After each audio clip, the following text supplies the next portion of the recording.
Hello again and welcome back to Mimsy Park. Today we have some movie reviews we're going to go through. However, I did want to take the time to acknowledge the fact that the space is starting to come together a little bit better. It still needs some work as far as the soundproofing and everything goes, just because, I'm sure there's a little bit of an echo going on that you guys can hear. I know I can hear it. I'm sure you guys can hear it. On a side note, I do have a travel vlog that I'm going to be putting up soon. I went to another ghost town, one that I've actually visited before. The last time I went to it, I was filming on my cell phone, which it totally worked for the time, but now I actually have equipment that I can use. And so I went back, got some footage, actually went to some places that we didn't go to last time. And so that will be coming to you guys here very soon. I'm not going to say which ghost town it is, but I'm pretty stoked to get the video out to you guys. With that said, let's get into some movie reviews. So the first one we have was Ghost House. I believe Brittany and I watched this on Netflix, and the concept of it, the story, the idea of it, awesome. The execution, not awesome. Not even a little bit awesome. First of all, I am sick and tired of seeing demons in these ghost movies and these supernatural movies that always end up moving like this. Can we please get some new demons that don't all move the same? They all seem to move the same now, and I don't know when that became a standard. I do remember watching this, and I commented to Brittany when we were watching this that the driver sounds like somebody who is not from an Asian country doing a bad / racist Thai accent. Upon researching the actor who plays him, he's a half Thai guy, which I guess, at least they got somebody who has Thai heritage. Get somebody from Thailand. Isn't this what auditions are for? Aren't you supposed to be able to find the actor you're looking for? And if he's the best they found, that's sad because it's not good. He's likable and he gets the persona that I think they were going for, but as far as the actual accent that he does is terrible.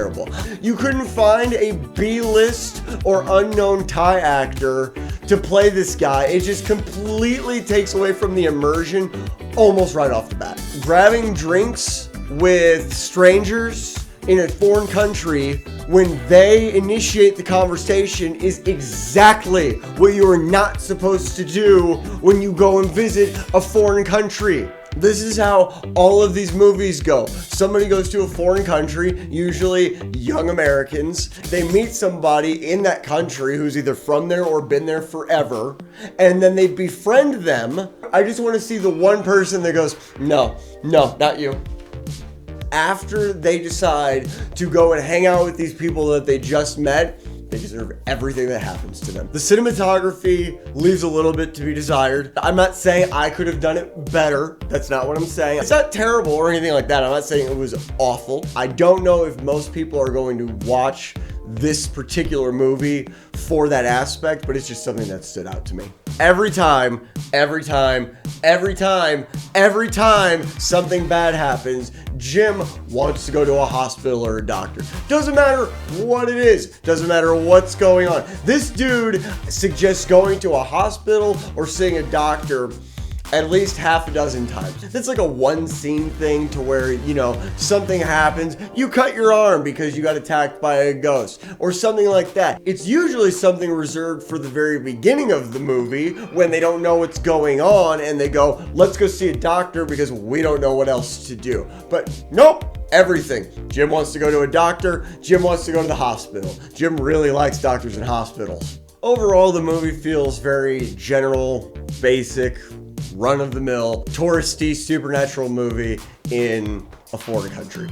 It just feels very basic to me. It's chock full of jump scares, and I mean chock full of jump scares. I don't hate jump scares when they're used sparingly throughout a movie. They can be fun, actually, but when it's over and over and over again, and that is your main source of fright, it's frustrating, honestly, at a certain point. It's kind of like if a child came up to you and every time you weren't paying attention, they went, ah, and they scare the hell out of you. Like I said before, the concept is really good.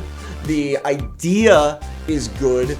the execution is lackluster at best. As you all know, there are spoiler alerts in these. I've already said a couple, and I always have some because if I think you're gonna go watch it and I think you're going to enjoy it, I'm not going to put a bunch of jump scares in there. However, I don't think a lot of people are gonna go watch this movie. I don't think a lot of my viewers are gonna go watch this movie. Maybe I don't know my viewership. Maybe you guys like horror movies and bad horror movies. If you do like these bad horror movies, leave them down in the comments. I will go watch more of them. The ending, I saw the ending coming way before it ever happened. Probably way before I ever should have known it was coming. It doesn't have anywhere else to go. The only natural way for it to go is the direction that it ends up going. That could be a good thing or a bad thing. I'm not really sure yet. I know the writing feels really haphazard. So like I said, just overall felt very meh. If I was gonna give it stars on a scale of like 1 to 10, I'd probably give it like a 4 out of 10. Not good, not good, not totally unwatchable, but if you've got another one you've been wanting to see, go watch that one. And next we have Emelie, which is a like thriller horror movie. It does lean more towards thriller, I feel. It's basically about this girl who starts babysitting for these kids because she lost her kid and now she's trying to steal one of their kids, and she had a mental breakdown. She calls it a mental crack. It's a mental breakdown. This chick is crazy. The movie overall was actually pretty good. It's got its spots where I'm just kind of like, why? But every movie has that. There's no such thing as a perfect movie. Just like there's no such thing as a perfect camera, there's no such thing as a perfect movie. Other than maybe The Godfather. The Godfather may be a perfect movie, but that's just my opinion. Emelie opens with a bang. It basically opens with the original babysitter getting kidnapped, which opens the door for Emelie to take over the role as the babysitter and go into this family's home. There are several scenes that made me extremely uncomfortable, which is a good thing. It is that kind of horror that makes you super uncomfortable. It's definitely one of those ones that you feel inside. It's not just like a startled scared. It's definitely a couple things that did stand out to me are the old school phones that look like my grandmother would have had one. Not the rotary ones, but still old landline. The cell phones look like they're from way back in the day. And my whole issue with that is not that they're there. I like period pieces. However, if it's a period piece, this is from like 15, 20 years ago, it doesn't make any sense to have these things that might allude to something going on in the past, to a time in the past. If you're not going to put anything else there, you're not going to mention the time or anything like that. And the reason it bothers me is it's supposed to add to the thematic elements of the movie when you do something like that. Conjuring is a great example of that. So if you're going to do something like that, at least have the entire feel of everything add to that. To add to the landlines and the old school cell phones, there's apparently a VCR setup because the video she puts in that she makes the kids watch, again, super uncomfortable scene. I won't ruin it. Go watch it because again, this movie is not terrible. Definitely worth a watch. The girl that plays Emelie does a great job. I had Brittany pause it at 1 hour and 4 minutes because I wanted to mark the time at which in the movie I started hating this main kid. I understand he's a child. I understand he probably doesn't understand how to handle everything. He is, as I said to Brittany, infuriatingly not proactive. At one point, she's on the phone with the mom. The mom calls the house phone and Emelie is talking to her. And in the other room, dude is on the phone, on the same phone, just keeping silent, just listening. And then when she hangs up, Mom, are you kidding me? Scream, say something is wrong, and then run. She's going to try and kill you anyway. She's a psychopath. And then it's the fact that he's walking around, he's got this weapon when she doesn't have a weapon, and he's just creeping around while she's just murdering their real babysitter. And this kid just had so many opportunities to do something, and he's just... I know it's supposed to add to the intensity, whatever.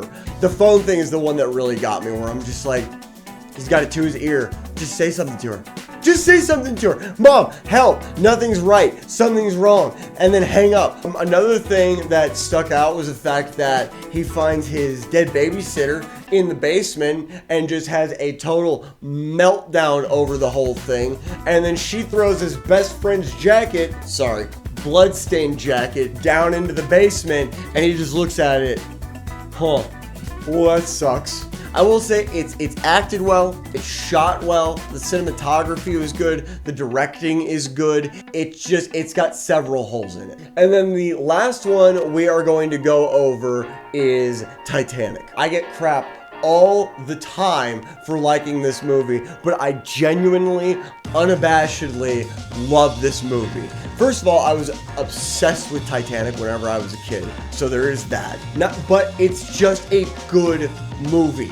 It better be a good movie. It was the most expensive movie up until that point. The budget on this movie was like $200 million.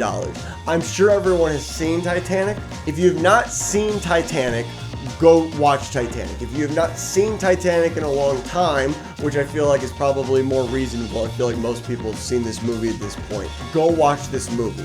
It's well shot.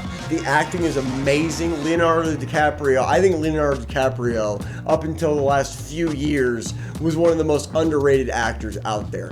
He should have won awards long before he did. Should have won an award for Titanic. It's written well. It's, I think, just an incredible movie. The one big plot hole that sticks out to me about Titanic is the fact that we're seeing all of this stuff. But what I think everyone forgets is that what we're seeing in the movie is whatever Rose is telling them in the future.